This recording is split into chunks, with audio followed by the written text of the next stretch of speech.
말씀입니다. 오늘 베드로서 1장 16절로 21절 말씀을 통해서 말씀을 가까이 하나님께 가까이라고 하는 제목으로 잠시 말씀 나누도록 하겠습니다. 우리 함께 한 번 더 인사하도록 할까요? 옆에 계신 분 바라보시고 이렇게 인사하겠습니다. 1년 참 빠릅니다. 이렇게 인사합시다. 그 여운을 살리셔야 돼요. 1년 참 빠릅니다. 네, 참 빠릅니다. 예, 저보다 이제 연배가 있으신 분들은 1년만 빠른 줄 아시나? 그러실 수 있는데 제가 오늘 앉아서 함께 찬양하는 동안 제가 감람교회에 이렇게 처음 와서부터 이렇게 지금까지 있었던 그런 장면들이 떠올랐다고 할까요? 이렇게 교육 목사로 청년부 담당으로 이렇게 부임하기 전에 우연찮은 기회에 설교를 하러 오게 됐는데 이제 저 자리에서 지금 이 시간쯤에 그때 김기호 목사님께서 여기서 찬양하시고 오신실하신 주 내 마음을 가득 채운 이 찬양으로 요 앞에 피아노 요 앞에 있었죠? 세미자매 요 앞에 네, 이렇게 있고 네, 그 안에서도 많은 그런 분들을 함께 만나게 되었고 참 이렇게 지금 이 순간 이 자리에 있는 것이 참 빠르구나 이런 생각을 해보게 되었습니다. 우리는 이렇게 빠른 이 시간을 살아갈 수밖에 없고 우리는 이 주신 이 시간 속에서 이 현실을 마주하면서 최선을 다해서 살아가고 또 하나님께서 바라보시고 또 기뻐하시는 모습으로 우리는 변화되어져 가는 그런 신앙생활로 초대되어져서 우리는 살아가고 있습니다. 아까 인사를 1년 참 빠릅니다 라고 인사를 했는데 진짜 그렇습니다. 1년이 참 빠릅니다. 근데 요즘엔 최근 저에게는 시간이 너무 느립니다. 하루하루가 왜 이렇게 안 가는지 모르겠어요. 왠 줄 아십니까? 이제 아내가 이제 만삭이고 아이가 예정일이 1월 1일이거든요. 빨리 만나고 싶어서 기다려지기도 하지만 그래도 가급적이면 새해를 지나고 태어나야 이 아이가 이렇게 한 살로 삶을 시작할 텐데 이렇게 지금 태어나면 이제 하루 이틀 있다가 이제 2살 되는 거잖아요. 막 말도 못하고 이제 태어났는데 2살. 예. 좀 뭔가 아깝다 이런 생각이 들더라고요.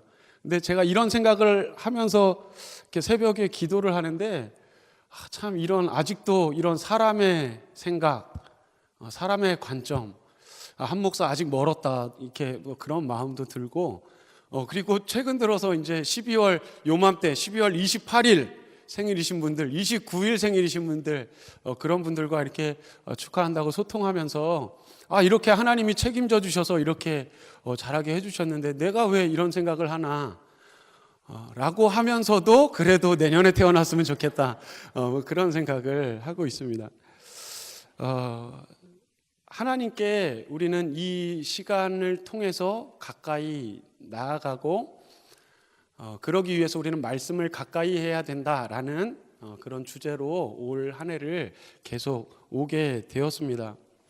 그때 굉장히 중요하다고 여기면서 여러분들이 알아주기를 간곡히 바라면서 도움이 되길 바라면서 준비했던 설교들이 마치 막 생각나지 않는 마치 시간처럼 다 흘러가 버린 것 같은 그런 생각도 드는데 우리는 그 설교 말씀뿐만 아니라 우리의 삶 속에서 말씀을 묵상하고 성경을 가까이 하고 연구하고 암송하고 그리고 카카오톡 그 프로필 거기에만 올려놓을 것이 아니라 그 말씀을 내가 살고 그 삶을 따라 갈 때 하나님께서 능력을 주시는 것을 경험하면서 살아가는 그런 능력 있는 신앙생활을 하는 이 자리에 모두가 되었으면 좋겠습니다. 하나님께 가까이 간다는 것은 말씀을 통해서 하나님을 더 많이 알게 된다는 겁니다. 하나님을 알게 되면 하나님을 신뢰할 수밖에 없는 분이라는 것을 알게 될 것입니다. 이성과 사람의 판단을 넘어서 하나님께서 우리에게 우리의 중심에 믿음을 심어주시고 그 믿음으로 하나님을 바라보면서 또 예수 그리스도를 나의 구주라 고백하면서 그렇게 우리를 하나님의 자녀로 살아가는 그 삶으로 초대하십니다. 우리가 이것을 나는 하나님을 믿습니다, 예수님을 믿습니다 라고 하는 결단이기도 하지만, 우리가 예수님을 믿을 수 있는 것은 결단 이전에 믿어지기 때문입니다. 하나님을 알고 내가 알게 된 그 하나님을 신뢰하고 그 하나님을 신뢰함으로 하나님을 믿을 때에 우리는 하나님의 자녀로서의 그런 복된 삶을 살아갈 수 있는 것입니다. 조금 길지만 제 얘기를 잠시 하도록 하겠습니다.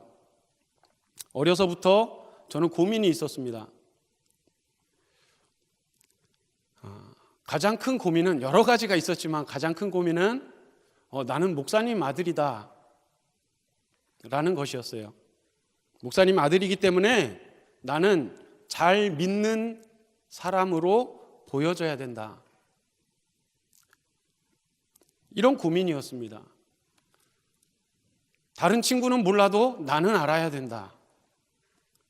소위 착한 아이 컴플렉스 같은 것이 저에게 있었던 것입니다. 그러면서 하나님을 정말 잘 믿는 것 같은데 또 한 가지의 자아가 있었습니다. 그것은 뭐냐면 제가 구원받은 하나님의 자녀라는 것이 자꾸 의심이 되는 거예요. 겉으로만 그러잖아.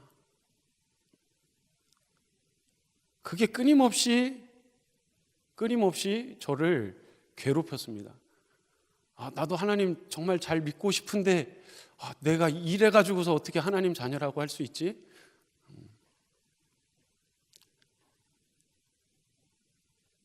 정말 은혜를 받는 그 특별한 시간 기도하면서 하나님, 내가 가장 나다운 모습으로 하나님 앞에 서서 하나님을 잘 믿고 하나님께서 성경에서 약속하신 이 말씀들이 다 믿어지고, 그리고 나도 그 능력으로 그 하나님의 복으로 살아가는 삶을 내가 날마다 누리며 살아가고 싶습니다. 저에게 믿음을 주세요 라고 기도하다가도 또 어느 순간 사람들 앞에서 눈속임을 하고 있는 그런 저의 모습을 보면서 과연 이런 내가 변화될 수 있을까? 그런 생각이 한 7살? 네, 정말로 나는 진짜 안 믿는 것 같은데 내가 믿는 그런 모습으로 이렇게 행동하네? 이런 거를 좀 발견을 했었던 것 같아요. 그렇게 믿음 따로, 생활 따로, 신앙생활은 교회에서, 밖에서는 내 마음대로, 그런 삶이 계속되었습니다. 뜨거운 믿음도 없고 하나님을 열렬히 사랑하는 마음 없이 시간이 지속됐어요. 그 시간들이 지금 돌이켜보면 그 아까운 그 시간을 저는 눈속임을 하면서 지냈던 것입니다. 다시 돌아갈 수 있다면 그 무엇보다 그 시간들, 지금 후회하는 그 일들, 무엇보다도 내가 하나님을 뜨겁게 사랑하고 또 많은 사람들에게 그 삶을 전하면서 살고 싶은 그런 마음이 듭니다. 그런데 어쨌든 그 당시에는 믿음이 없다고 하기도 그렇고 있다고 하기도 그렇게 철저하게 형식적인 생활과 신앙이 분리된 그런 삶을 살면서 학창시절을 보냈습니다. 지금 생각하면 정말 후회가 됩니다. 아니, 차라리 그냥 있는 나대로 막 그냥 질르면서 살기라도 해볼 걸. 착한 척 하고 싶은 얘기도 못하고 그러다가 뜨겁게 하나님을 찾게 된 계기가 있었습니다. 오늘 사실은 아내가 이제 예정일이 내일 모레라서 이 자리에 없을 줄 알고 이 내용을 준비했는데 그래도 용기를 내고 해야겠습니다. 하나님을 뜨겁게 찾게 된 계기, 그것은 바로 열애를 하던 자매와 사귀다가 실연을 당한 겁니다. 결혼까지 생각했어. 네. 네. 아이도 듣고 있네요. 네. 그렇군요. 그래요. 그런데 정말 그게 저는 큰 시련이 없다고 이렇게 자랐다라고 하는 얘기를 몇 번 들었는데 여러분들 좀 이렇게 우습게 들리실 수도 있겠지만 저에게는 그 당시에 저에게는 20대 그때 저에게는 정말 갈피를 못 잡는 그런 시간이었습니다. 삶이 의미가 없는 것 같고요. 지금은 의미를 찾았지만 아무 의욕도 안 나고 죄송합니다. 찌질하게 살았습니다. 하나님 제발 다시 만나게 해주세요. 제가 그렇게만 된다면 제가 진짜 지금 하고 있는 모든 일들 하나님의 영광을 위해서 최선을 다하겠습니다.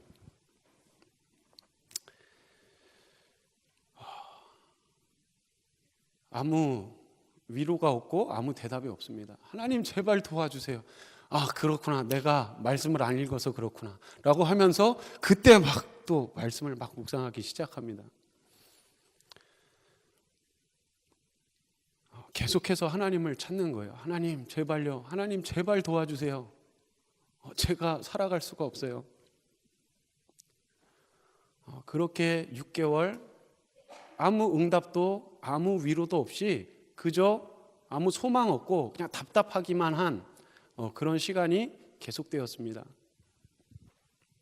그 정도 기도했으면 하나님이 그래 내가 감동했다.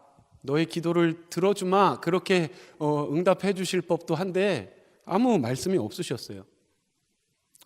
기도가 안 되는 겁니다. 그냥 이제는 앉아서 가만히 있었어요.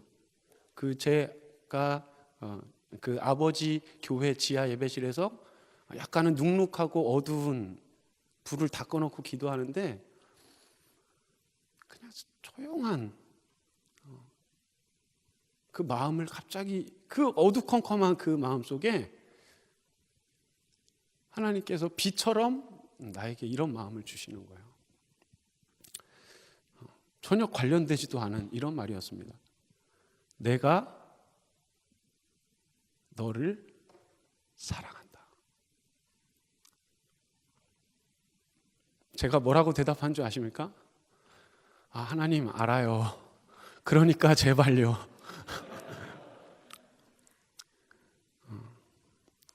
너를 계속 알고 있었고 앞이 보이지 않아서 어디로 갈지 모르는 것 같더라도 나는 너를 붙들고 있었단다. 회개 기도가 나오기 시작한 겁니다. 하나님을 사랑하지도 않고 하나님을 바라보지도 않고 헛된 것을 바라보면서 그저 하나님 능력에만 관심 있고 내가 원하는 것만 이뤄주시길 바라는 하나님이 제 마음속에 그렇게 비처럼 임하시자 지금까지 너무나 부끄러웠던 것들이 막 떠올리려고 애쓰지도 않았는데 막 떠오르기 시작하는 거예요. 그리고 쏟아내지 않을 수가 없었습니다. 뜨겁게 회개했습니다. 그러다가 갑자기 유쾌하고 가볍고 자유로운 마음이 들었습니다. 하나님이 나를 붙들고 계시다니. 사실 앞날이 보이지 않아서 내가 원하는 대로 되지 않아서 내가 이 앞날을 그럼 어떻게 살아가야 하나 막막해하던 그 무겁고 버겁던 그 마음이 한순간에 사라져버리고 앞이 안 보여도 하나님이 나를 붙들어 주시는데 이제 내가 그렇게 내가 살아가면 되겠다. 그런 마음이 생기면서 홀가분한 겁니다. 어쨌든 그녀는 돌아오지 않았고 많은 시간이 또 지나게 됩니다. 친구들은 다 결혼하고 아이 낳고, 과연 내가 이런 생각까지 하게 돼요. 내가 과연 결혼할 수 있을까? 그리고 지난 사역지를 사임하면서 부딪혔던 벽이 있었기 때문에 저는 또 생각합니다. 내가 과연 목회할 수 있을까? 알 수 없는 앞날 때문에 너무나 답답한 거예요. 에라 모르겠다. 3년간 나는 이 세상을 경험하고 와야겠다. 그러고서는 작은 누님이 계신 캐나다 행 티켓을 알아보기에 이릅니다. 막 찾아보고 있었습니다. 그러다가 우연히 2015년 그 1월 25일경에 이 오후 예배 때 설교를 하러 오게 됐던 것입니다. 그리고서 그냥 정신 못 차릴 사이에 마치 하나님이 끌어서 여기다가 세워놓으신 것처럼 교육 담당, 청년 담당 목사가 되었고요. 어쨌든 하나님이 붙잡고 끌어내셔서 현장에 있게 하셨구나. 이것을 언제 알았냐면 요즘 돌이켜보니까 알겠더라고요.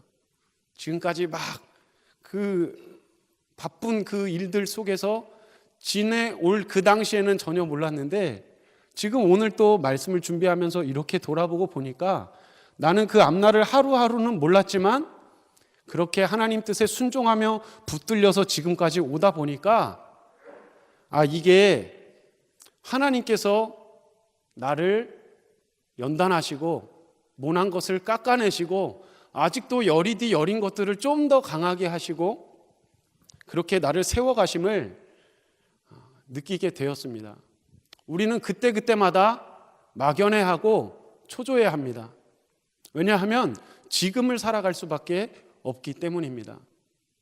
원한다고 해도 지난 시간으로 돌아갈 수 없고 원한다고 해도 앞날을 미리 알 수 없습니다.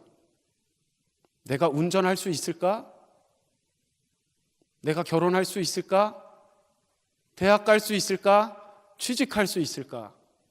우리는 그렇게 막연해하고 그때그때마다 부딪히는 벽들로 인해서 우리는 낙심하기도 합니다. 나는 틀렸어. 나는 이 정도인가 봐. 그런데 우리가 그 시간들 속에서 하나님 손에 붙들려서 비록 우리는 앞날을 다 알 수 없고 내 앞에 있는 그 벽들을 내가 한 번에 다 해결할 수 있는 그런 지식과 능력과 힘이 없다 할지라도 순간순간 하나님께서 나에게 요구하시는 그 순종의 자리에 순종하고 살아가다 보면 우리는 그렇게 살아가고 문득 뒤돌아봤을 때 그때 우리는 비로소 알게 될 것입니다. 지금 내가 이 자리에 서 있는 것, 지나왔던 그 모든 순간들, 내가 하나님의 은혜가 있었기 때문에 내가 살 수 있었구나. 나도 알지 못하는 사이에 주님은 우리를 만지시고 변화시켜 가심을 믿어지시기를 주님의 이름으로 축복합니다. 신앙생활은 변화하는 것입니다. 머무르고 해야 될 일을 하는 그 수준에 머무르는 것이 아니라 변화되어 가고 더 성장해 가는 것이 신앙생활입니다. 변화된다는 것은 예수님을 닮아가는 것입니다. 예수님을 닮으려면 예수님을 바라봐야 합니다. 예수님을 바라보고 계십니까? 빌립보서 2장 5절 말씀에 너희 안에 이 마음을 품으라. 곧 예수 그리스도의 마음이니. 여기서 마음이란 중심을 말합니다. 사람의 가장 깊은 곳, 가장 자연스러운 모습, 가장 고독한 나인 채로 보내는 그 시간, 그 속에 예수 그리스도를 품으라는 겁니다. 나의 태도 속에 예수님을 품고 나의 생각 속에 예수님을 품고 그렇게 예수님이 가지셨던 가치관과 태도를 따라서 우리도 예수님을 품고 살아가는 삶, 이것이 바로 하나님께서 원하시는 변화하는 삶의 원리인 것입니다. 예수님은 낮아지셨습니다. 그러한 삶을 사셨습니다. 우리는 높아지려고 하지만 예수님은 낮아지셨습니다. 우리의 생각과 우리의 본성과는 전혀 다른 방향으로 예수님은 가셨습니다. 그 예수님을 따르라는 것입니다. 예수님은 낮아지셨지만 하나님은 그 예수님을 높여주셨습니다. 우리도 예수님처럼 하나님과 바른 관계로 살면 사람의 생각에는 낮아지는 것 같지만 하나님께서 높여주십니다. 하나님과 바른 관계로 살아가면 사람의 생각에는 안 변할 것 같지만 하나님께서 변하게 해주십니다. 지는 것 같지만 이깁니다. 하나님을 가까이 하며 살아가면. 신앙생활 잘하면 내가 사라지는 것 같고 마치 돈 벌면 안 될 것 같고 그런 마음을 갖게 되지만 아닙니다. 오히려 하나님과 가까워지면 내가 더 분명해집니다. 사람의 눈속임을 하며 더 고상하고 더 높은 그런 모습으로 살아갈 수 있음에도 눈앞에 당장 급급한 것에 유익을 위해서 양심도 저버리고 사랑하지도 않고 그렇게 하나님을 거스르는 그런 삶이 아니라 예수 그리스도를 품은 삶이 하나님께서 원하시는 삶. 내가 사라지는 것 같지만 오히려 하나님을 따르는 그 삶 속에서 내가 더 분명히 나타나서 하나님은 나를 사랑하시고 이 세상을 다 줘도 바꾸지 않을 그 보배로운 존재로 나를 지으셨다는 것이 믿어져서 그 많은 어려움과 난관들이 여전히 그대로 있다 할지라도 그 이전과 같이 무너지지 않고 오히려 하나님이 나를 붙들어 주시니 괜찮다. 오히려 담대하고 힘 있는 모습으로 살아가는 그 변화. 예수 그리스도께서 나의 왕이시니 나를 통치하신다라고 담대하게 선포할 수 있는 이 변화. 이것이 하나님께서 우리의 삶 속에 원하시는 변화라는 것입니다. 오늘 본문 말씀 16절에 보시면 교묘히 만든 이야기가 있다라고 합니다. 사람의 즐거움을 위해서 그리고 사람의 생각과 그 한계를 통해서 사람들을 미혹하기 위해 교묘히 만든 이야기. 그러나 16절에 계속해서 뭐라고 말하고 있습니까? 교묘히 만든 이야기를 따르는 것이 아니다. 하나님의 말씀은 그런 것이 아니다. 하나님의 말씀은 사람이 만든 이야기가 아니다. 하나님의 말씀은 사람의 상식이 아니라 하나님의 능력을 깨달아야 이해되고 믿어질 수 있는 하나님의 말씀이다 라고 오늘 본문에서 말하고 있습니다. 17절에서는 그래서 베드로는 이것은 꾸며낸 얘기가 아니라 자신이 직접 예수님과 함께 기도하러 올라갔을 때 하나님께서 들려주셨던 그 음성을 내가 직접 들은 하나님의 음성이다라고 하면서 오늘 본문에 기록하고 있습니다. 온전하시고 완전하신 하나님의 뜻이 담긴 하나님의 말씀을 따라 사는 삶이 되어야 한다고, 그래야 안전하고 회복될 수 있는 길이라고. 그래서 교묘히 만든 사람의 이야기들, 잠깐뿐인 그 즐거움을 위해서 만들어낸 것들, 세상의 우상과 같은 그것들 때문에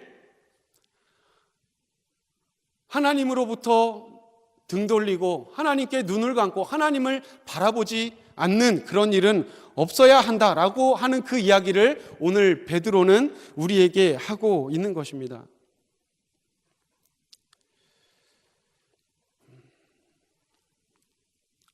우리는 앞을 알 수가 없습니다. 그래서 교묘히 만든 희망적인 이야기들을 찾아가게 되어 있습니다. 내년엔 잘 될 겁니다. 로또가 당첨된다면, 지금 이제 월말이라 이제 월급을 다 써가는데 빨리 다음 월급 때가 된다면, 이런 어떤 희망, 그때는 다를 것이다. 결혼을 한다면 다를 것이다. 똑같습니다.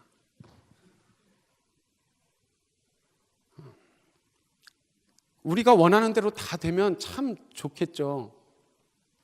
앞으로 어떻게 될지 알면 투자를 해서 많은 수익도 내고 참 좋을 텐데, 그런데 우리는 알 수가 없습니다.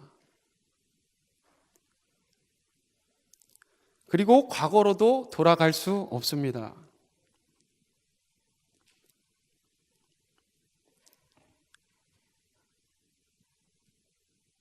우리는 계속해서 반복되는 시간을 살아가는 것 같지만 우리는 앞으로만 나아가고 있습니다. 다시 오지 않을 시간.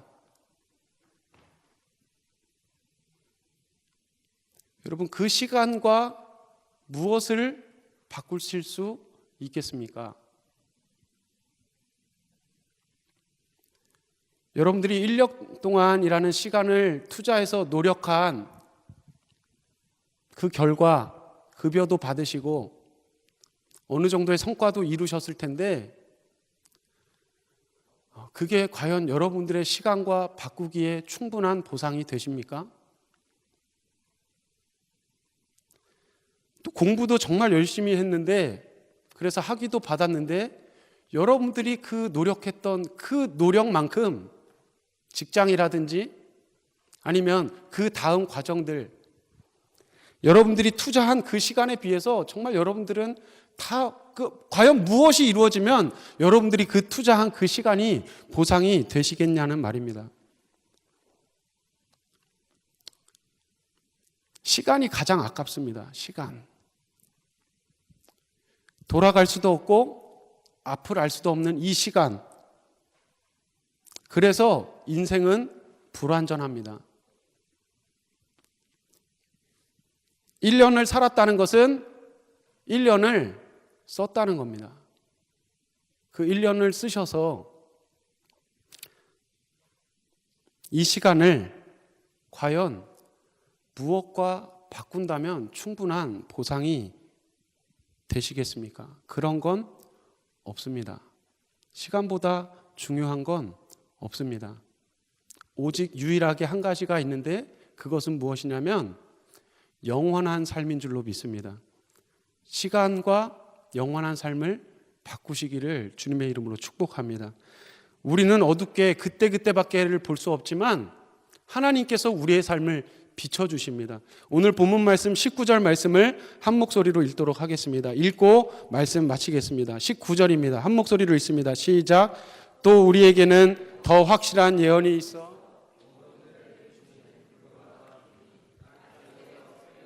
너희 마음에 떠오르기까지 너희가 이것을 주의하는 것이 옳으니라. 아멘.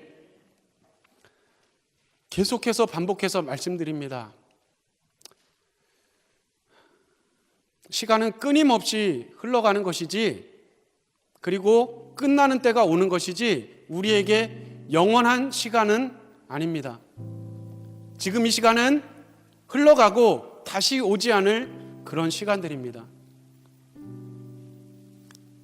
여러분은 여러분에게 주어진 그 시간과 무엇을 바꾸고 계십니까?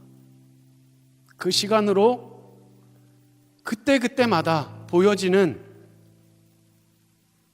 그것만 만족된다면 괜찮다고 여기시며 살아가시겠습니까? 때로 우리는 벅차고 어두운 삶이라고 여겨지는 그런 일들을 마주하게 됩니다. 그리고 1년이 지나면서 내년이 기다려지는 마음도 있지만 또 반복이 되는구나, 그런 허무한 마음도 때로 들게 되는 것 같습니다.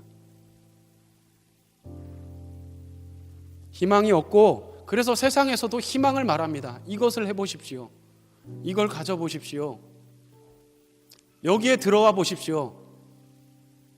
이 정도 지위까지 올라가 보십시오. 그러면 다를 것입니다. 다르겠습니까? 똑같습니다. 여전히 어둡습니다. 이것은 우리의 삶에 의미가 없다는 것이 아니라 우리가 그것 때문에 하나님께서 비춰주시는 그 빛을 바라보지 못한다면, 하나님께서 변화하길 바라시고 예수의 모습을 닮아가라고 허락하신 이 시간 속에서 그 빛 앞에, 그 말씀 앞에 나를 세우고 그것을 따라 살아가는 삶이 아니라 그때그때뿐이 그 만족을 위해서 살아간다면 우리의 시간 얼마나 여러분 아깝지 않습니까? 라는 그런 말씀을 드리고 싶은 것입니다. 어두운 삶에 등대와 같이 빛을 비춰주시고 여전히 한 치 앞이 안 보인다 할지라도, 그러나 하나님이 나를 말씀 가운데 나를 붙들어 주시니 한 치 앞이 안 보여도 괜찮아. 그래도 나는 안전하다. 그래도 나는 마음이 놓인다. 왜냐하면 하나님이 나를 붙들어 주시기 때문이다. 그렇게 믿음을 고백하며 살아가시지 않으시겠습니까? 그래서 하나님을 알아야 됩니다. 하나님을 모르고 이 안전한 마음을 가질 수가 없습니다. 하나님을 경험하지 않고는, 말씀을 통해서 우리가 하나님에 가까이 가지 않고는 그냥 내가 이 정도 하면 됐지라고 하면서 하나님과 거리를 유지하면서 하나님을 모르는 채로 있다면 우리는 변화될 수 없습니다. 하나님을 알고 하나님께 가까이 나아가는 이 자리에 모두가 되시기를 주님의 이름으로 축복합니다. 이 시간 우리 함께 주님 앞에 결단하면서 찬양과 우리의 봉헌을 올려드릴 때 자리에서 일어나셔서 함께 고백하겠습니다. 중요한 것은